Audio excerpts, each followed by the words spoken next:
We need this dissent cable, and I think the American people deserve to see it, to know what in the world was going on in those critical weeks. I have the subpoena. It's right here, and I'm prepared to serve this. So he said he would do it, and now he has. House Foreign Affairs Committee Chairman Michael McCaul following through on that threat from last Thursday. He has signed a subpoena now to be delivered to Secretary of State Antony Blinken first thing this morning for failing to turn over that key document this committee is looking for. Committee Chairman McCaul now joining us live from Washington. Chairman, good to see you and have you on this show. So you've signed, sealed, and delivered this thing. Let me read the response really quickly from the Secretary of State's office, the State Department's office, and they say that the State Department followed up with the committee to reiterate its willingness to provide a briefing about the concerns raised and the challenges identified by Embassy Kabul, including in the dissent channel. The committee chose instead to issue a subpoena. So they're saying, we try to work with you, and then you made this move. What's your response to their reaction? Well, we negotiated in good faith. The fact is, Aisha, they would not provide the dissenting cables, even in an in-camera classified setting, which is what I agreed to do. You know, the fact is, all they agreed to provide was a summary of the cables, which would be a filter, if you will, of the State Department's interpretation of these dissenters. Remember, this dissenting cable is an extraordinary event where 23 individuals on the ground at the embassy were warning Secretary Blinken and the administration about the policy, that they objected to the policy, dissented from the policy coming out of the White House, and were put in such a dangerous situation that they sent this classified cable to Washington. The response was also recorded. They will not show us that either. I will not just sit back and take a sort of sanitized format, if you will, the State Department's filtered version of these cables. We made that clear all along.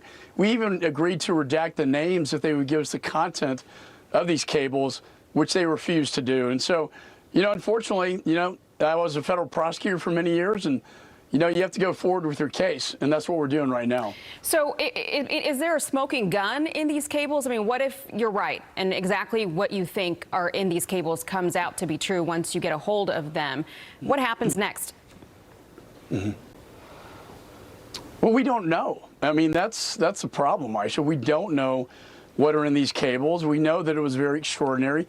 We know it gives you the state of mind at the time Kabul was falling and collapsing, and the state of mind of the Secretary of State and his response. But why are they so adamant about not providing these cables, even in a classified setting, which I agreed to do? That raises my suspicion, as a former federal prosecutor as well. There's something in these cables we're just that we need to know. And I think, as I said, and you showed the clip, the Gold Star mothers, the veterans, the ones who gave their ultimate, their lives to this cause. They need to know as well. And Marine Sergeant Vargas Andrews, who, the blast from the suicide bomber, when he had the suicide bomber in his sights, but was not given permission to engage. That is just horrific. Well, let me ask you about those families, because not just the families, but I would say a lot of Americans feel like nobody was held accountable after this botched exit. It's been nearly 2 years and nothing has happened. So I want to play for you the sound from a mother of a Marine, who was killed at that suicide bombing at Abbey Gate. Let's listen to this.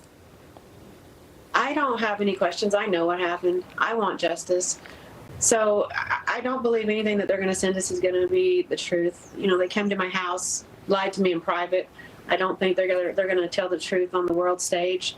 One can hope, serve the subpoena, get it to them, get what we can get, and let's see. But, I don't think they're going to be honest. So, Chairman, what will you do with this committee to get some accountability? Well, exactly what we did. We served a subpoena. I want accountability, and the American people and the mothers, like you just saw, deserve this.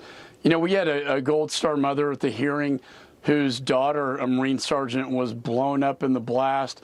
Devastated to hear the testimony that it could have been prevented, and yet nothing was done to stop that suicide bomber. They deserve answers. And you know what, Aisha? They come up to me. One came up to me just yesterday and just gave me a big hug and tears and gave me her son's bracelet and said, you know, keep fighting, you know, because we deserve answers. You know, it's the people left behind that deserve answers. This administration is stonewalling, and I'm going to keep them, I'm going to hold them accountable, and I will not rest until we get that descent cable. Yeah, 144 Americans, by the way, still left behind in Afghanistan. Chairman McCaul, thank you for your time. Thanks for being here. Thank you, Aisha. 24 past.